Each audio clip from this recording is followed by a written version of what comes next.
እኔን የፈጠሩ እጆች እንዴት ተቸነከሩ አለ ቅዱስ ገብርኤል። ተገረመ። ይህ ምንድናቸው? እኔን ጥቃቅ ወይ እነሱን አጥፋ ወይ እኔን አጥፋ ብሎ ቅዱስ ገብርኤል ሰይፉን ወረወራት ነው የሚለው። የቅዱስ ገብርኤል ሰይፍ የቤተ መቅደሱን መጋረጃ ለሁለት ሰንጥቃ መሬትን ሰንጥቃ ከመሬቱ በታች ስትምዘገዘግ ትኖራለች። የገብርኤልን ሰይፍ የሚሸከም ዓለም ስለሌለ በዕለተ ምጽአት ግን ለፍርድ ትመለሳለች። 6 ሰዓት በሆነ ጊዜ እጆቹን እግሮቹን በቀኖት ችንካር ሳዶር፣ አላዶር፣ ዳናት፣ አደራ፣ ሮዳስ በተባሉ በ5 ችንካሮች ቸንክረው የግርግሪት አስረው በችንካር ላይ አድርገው በመስቀል ላይ አውጥተው ወደ ሰማይ ብድግ ሲያረጉት ፀሐይ ጨለመች፣ ጨረቃ ደም ሆነች። ከዋክብት የፈጣሪያችንን ርቃን አናሳይም ብለው ፀሐይ ብርሃኗን ከለከለች። ከዋክብት ከሰማይ ወደ ምድር ረገፉ። የቤተ መቅደሱ መጋረጃ ለሁለት ተከፈለ። አይባን ተፈተቱ፣ ድንጋዮች ተሰነጣጠቁ፣ መቃብራት ተከፈቱ። ተናወጠች መባረክትም ታዩ ተቆጣ ባህሩ። በሰማይ 3 በምድር 4 ነገሮች ተከናወኑ። የባህሪ አምላክ መሆኑን የሚያስረዱ አይሁድ ምን ያህል ልባቸው የከፋ ነው! እንዴትስ አይነት ልቦና ነው ያላቸው! ያልበደላቸውን ያላጠፋውን ንጹሕ ባህሪ አምላካቸውን በእንዴት አይነት ግፍ እንደሰቀሉት ግዛን ፍጥረታት ሳይቀሩ አምላክነቱን መሰከሩ። መቃብራት ተከፈቱ። ከ600 ዝቅ ከ500 ከፍ የሚሉ ሙታን ከእግረ መስቀሉ ተነሱ። እስከ 40 ቀን የቆዩ አሉ። ወዳው መስክረው ያረፋሉ የባህሪ አምላክነቱን። ያኔ ነው እመቤታችን የልጇ መሰቀል ዜና የሰማችው ያወቀችው። ሐዋርያት ሁሉም ተበትነዋል። ከመከራው ያራቀ መከራውን በርቀት አሻግሮ ሲመለከት ሲያየው አለ ከጎኑ ያልተለየ ከአንድ ተማሪው ከዮሐንስ ወልደ ነጎድጓድ በስተቀር ሁሉም ሐዋርያት ተበትነዋል። እመቤታችንን እንኳን ወደ ቀራኔው አምጥቶ ልጇን የሚያሳያት አጣች። እየወደቀች እየተነሳች ቀራኔው አደባባይ ላይ ስትሄድ ልጇ በመስቀል ተሰቅሎ በቀኖች ችንካር ተቸንክሮ አየችው። አምላኬ አምላኬ ለምን ተውከኝ? የማቴዎስ ወንጌል ምዕራፍ 27 ቁጥር 46 ላይ የምናገኘው ኃይለ ቃል ነው። ይህ አምላኬ አምላኬ ለምን ተውከኝ የሚለውን ለምንድን ነው የተናገረው? ብዙ ሰዎች ይህንን ቃል በጥሬው አንስተው ወስደው ለራሳቸው እንደሚገባ ኢየሱስ ክርስቶስ ምስጋና ይግባውና ፍጡር ነው፣ ይሄው አምላኬ አምላኬ እያለ ፈጣሪን እየጠራ ነው ለማለት ይጠቀሙበታል። ግን መጽሐፍን ለመጥቀስ የመጽሐፉን ባለቤት መሆን መጽሐፉን መማር ያስፈልጋል። ሕግ የሚተረጉም ሰው ሕግ የተማረ ነው። መጽሐፍ ቅዱስን የሚተረጉም ሰውም መጽሐፍ ቅዱስን የተማረ ነው። አምላኬ አምላኬ ለምን ተውከኝ ብሎ የተናገረ ምስጢሩ ወዲያ ነው። አንደኛው አጋንንትን ለመሸንገል ነው፣ ወይም አባቶቻችን ለአቅርቦተ ሰይጣን ብለው የሚናገሩት ነው። አምላኬ አምላኬ ብሎ ሲናገር ይህ ቃል እንደ አሳ መንጠቆ ቂጣ ወይም ዳቦ ሆነበት ለሰይጣን ይላል። አሳ የሚያጠምዱ ሰዎች አሉ። መንጠቆ ወይም መቃጥን የምትባለውን በጣም ስለት ያላት ሹል ብረት አለች፣ ቆላፋ። እዚያች ላይ ቂጣ ያደርጉባታል። ዳቦ ወይም የአሳ ምግብ ያደርጉባታል። ለአሳ የሚሆን ምግብ ውስጡ በጣም ስለት የሆነች ብረት አለች። ያችን ሲያይ አሳው ይቀርባል። አሳው ቂጣውን እበላለሁ ሲል ውስጥ ባለችው መንጠቆ ጉሮሮውን ተይዞ ይወጣል። ልክ እንደዚህ ጌታ አምላኬ አምላኬ የሚለውን ቃል ለአሳው ማጥመጃ ለዲያብሎስ ማጥመጃ ተጠቀመበት። ዲያብሎስ ያንን አይቶ መጣ። ያንን ሲያይ ሲመጣ በነፋስ አውታር በእሳት ዘንጀር ወጥሮ በመስቀሉ ቀጠቀጠው። በመስቀሉ ጥልን ደመሰሰ የሚለው ቅዱስ ጳውሎስ ከዚህ የተነሳ ነው። አቅርቦ ነው ድል የነሳው። አቀረበው አምላኬ አምላኬ ብሎ እንዲቀርብ አደረገው። በዚያም ደመሰሰው። ሊቁ ቅዱስ ዮሐንስ አፈወርቅ እንደሚለው ሰይጣን በዚህ ዕለት የክርስቶስን በግ መሆኑን እያየ እረኝነቱን አላወቀም ይላል። አለት ህብስት መሆኑን አየ፣ አለት መሆኑን ግን አላየም። ልክ ሳያስተውሉ የሚመገቡ ሰዎች ህብስት ውስጥ ጠጠር ተቀምጦ ጥርሳቸውን እንደሚሰብረው ወይም ቆሎ ውስጥ ያለ ጠጠር እንደሚሰብራቸው ሁሉ ክርስቶስ እየደማ እየተቆረሰ ደሙ እየፈሰሰ ሲያየው መዋጥ እንደለመደው እንደ ፍጡር ስጋ መስሎታል። ሲመጣ ክርስቶስ ደግሞ የህይወት አለት ነውና በዚህ አለትነቱ ቀጠቀጠው። በግ መሆኑን አይቶ ሲመጣ እረኝነቱ ቀጠቀጠውና ዲያብሎስን ድል ነሳው ይላል። ስለዚህ ዲያብሎስን ለማቅረብ ድል ለመንሳት ሌላው ቅዱስ ቄርሎስ እንደነገረን ሃይማኖተ አበው ላይ ኮነነ ጥንተ ወበኩረ ለኩሉ ምግባረ ሰናይ ለበጎ ስራ ሁሉ እሱ አርአያ ሆነን እንዳለ በመከራ ውስጥ ሆነን ፍጡርን ሳይሆን ፈጣሪያችንን መመካት ተስፋ ማድረግ እንዳለብን፣ በጸሎት መበርታት እንዳለብን፣ ወደ ፈተና እንዳንገባ መጸለይ እንዳለብን ሐሙስ ዕለት ማታ አባት ሆይ ይህች ጽዋ ከኔ ትለፍ ብሎ ጸልዮልናል። ሌላም ብዙ ምስጢር አለው እሱ።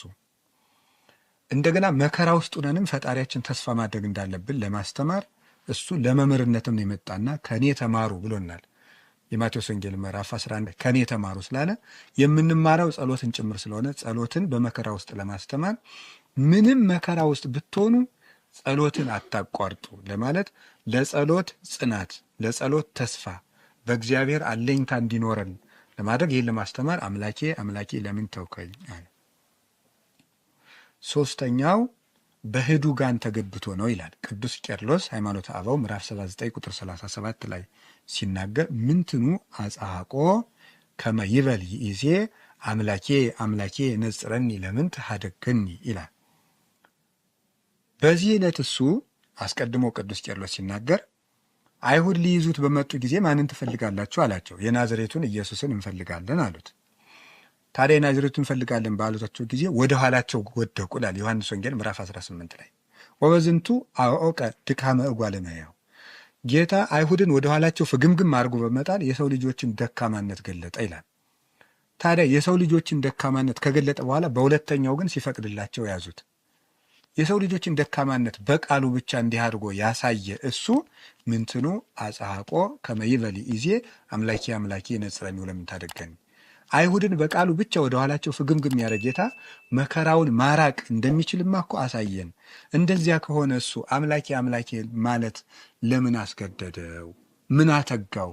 ምን አሻው? ይልና ቅዱስ ቄርሎስ ወንሕነሰ ንብዬ እኛ ግን እንዲህ እንላለን ሶበ አበሰ አዳም ቀዳሚ ወሄደ ትእዛዘ እንተ ተውህበት ሎቱ ቀዳማዊ አዳም ለሱ ተሰጥታ የነበረችውን ሕግ ባፈረሰ ጊዜ ወተሐከየ ባሕቲቱ ውስተ ሕግ ዘተአዘዘ እሱ የተሰጠውን ሕግ ባፈረሰ ከተሰጠችው ሕግ በተለየ ጊዜ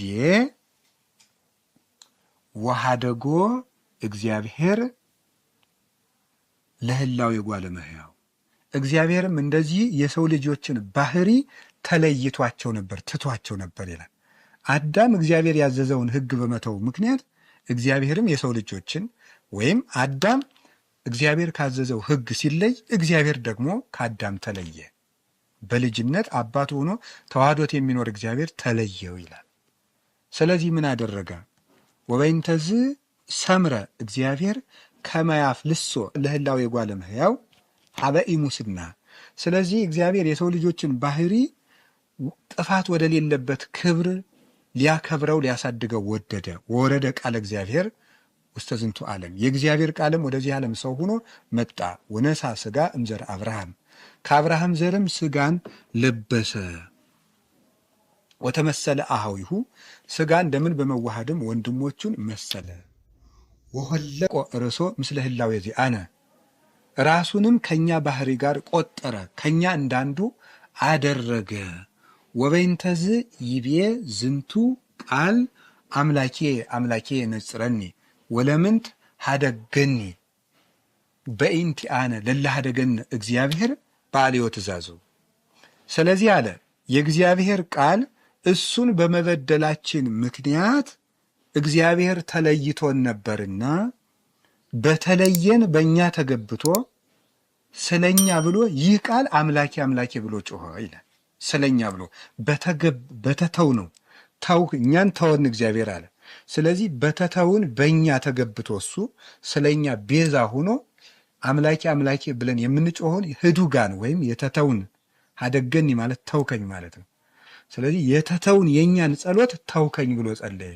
እኛ ተተተን ነበርና እኛ ህጉን ስንተው እግዚአብሔር እኛንም ተወን፣ ለሞት አሳልፎ ሰጠን፣ እንድንፈርስ እንድንበሰብስ ሞት እንዲሰለጠን መሬት አንተ ወደ መሬትነት ተመለስ ብሎ ትቶን ነበረ።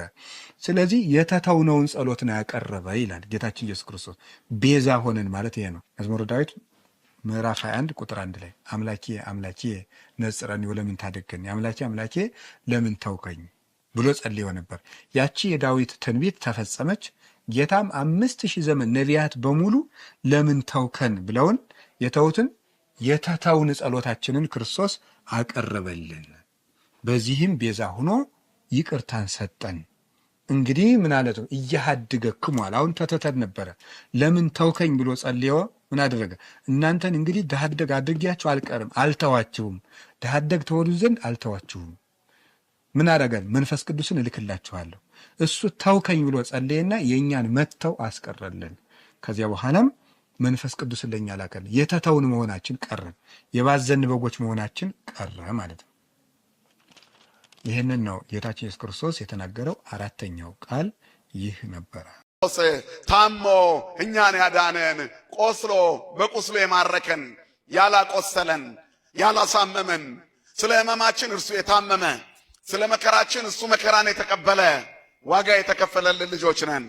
የታማሚው ሐኪም፣ የሕመምተኛው ፈዋሽ፣ እያቃሰተ እኔና እናንተን ከማቃሰትና ሲኦል ከመውረድ የታደገን የክርስቶስ ልጆች ነን። ክርስቶስ በመስቀል ላይ የተሰቀለበት ሚስማር ከ15 እስከ 20 ሴንቲሜትር እንደሚረዝም ይገመታል። የጥንት ሮማኖች ሚስማር ሲመቱ በፊልም እንደምናውቀው የእጅ መዳፍ ላይ አይደለም፣ ከመዳፍ በታች ባለው አጥንት አንጓ ማለት ሚስማሩን የሚመቱት። ምክንያቱም እዚህ ላይ ቢመቱ እዚህ ያሉት አጥንት የእጆቻችን አጥንት ስስ ስለሆኑ ይህን በጥሶ ይወጣል እና መስቀል ላይ ያለውን የሰውነት ክብደት መሸከም አይችልም። ስለዚህ እዚህ በሁለት አጥንት አንጓ መሃል ነው ሚስማሩን የሚመቱት። ሚስማሩ ቀጥታ እዚህ ሲገባ ሚዲያን ነርቭ የሚባል ነርቭ አለ በእጃችን መሃል። እሱን ነርቭ ይበጥሰዋል። ያ ነርቭ ደግሞ ከእጅ ተነስቶ መላ ሰውነት ላይ የሚደርስ ነርቭ ነው። ስለዚህ ህመሙ እጅ ላይ ብቻ ሳይሆን ጭንቅላት ድረስ እንዲሰማ ነው የሚያደርገው። በዚህ የተነሳ በሰውነት ውስጥ ያሉ ጡንቻዎች ሙሉ በሙሉ ይደክማሉ። እጁ ከዛና ከዚህ ስለሚወጠር ለመተንፈስ የሚረዳው የደረቱ ጡንቻ መስራት ያቆማል። በመስቀል ላይ ሆኖ ለእያንዳንዱ ትንፋሽ ይሰቃይ ነበር።